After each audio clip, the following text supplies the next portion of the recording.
Olga Gazulina 20-iyundan 23-iyungacha O'zbekistonda bo'ladilar. Imperatrica, klassический xirurg, dermatovenerolog, kosmetolog, ekspert nitевой подтяжки butun dunyo bo'yicha.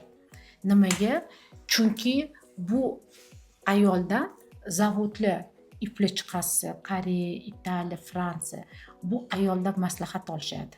Bilasizmi? Shunaqa kuchli ekspert iplar bo'yicha.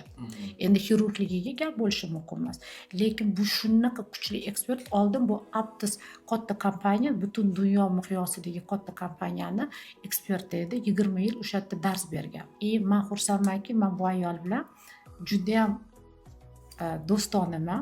Bu ayol kelib turadi meni klinikamga va 20-22-da keladilar. 20tadan 30tagacha yoki 25ta inson klinikada dars o'tadi. Просто так o'tmaydi. Shu Olga Gazulina qo'l qo'yadi. Olga Gazulina har birini 24/7 gapirib beradi. Hozir men aytdim, yangi iplar olib kirdim. Bu setka iplar, bu noyob iplar. Hozir men o'zim ko'ryapman.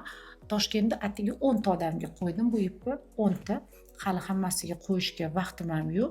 Ham bu qiyin qo'yiladigan iplar, rezultatlar dahshat. Просто dahshat. O'shanga men tavsiya qilaman, iplarni yaxshi ko'radigan, уже opit kuchli kosmetologlar shu darsga kelishini xohlardim. Nimaga? Chunki bitta men o'zim butun respublikani obsluživать qila olmayman. U uchun zo'r shogirdlar bo'lishi kerak. Ular ham bu narsalarni qilishni o'rganishi kerak. O'shaning uchun 20dan 22gacha bizda dars bo'ladi. Meni ko'rayotgan kosmetologlar, tajribasi katta kosmetologlar, imенно iplarni sevadigan kosmetologlar. Men xohlardimki, respublika miqyosida kelishinglarni.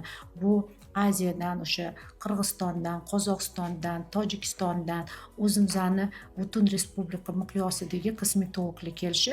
Chunki bitta ikkita kosmetologlar hamma joydan kelsa, уже o'zini shahrida bu narsani rivojlantirishi mumkin. Olga Gazulina mavzusi kimga qiziq bo'lsa, kosmetologlarga direktdan bizga yozishingiz mumkin va bizga yozilib kelsanglar bo'ladi. Joylar juda ham qisqargan, 25 ta odam bo'ladi. Chunki klinikaga undan ko'p odam biz to'plolmaymiz. Chunki har biriga biz vнимание qilishimiz kerak va bu narsani sizlarga tushuntirib va qo'linglarni qo'yib berishimiz kerak. O'shaning uchun yozilinglar.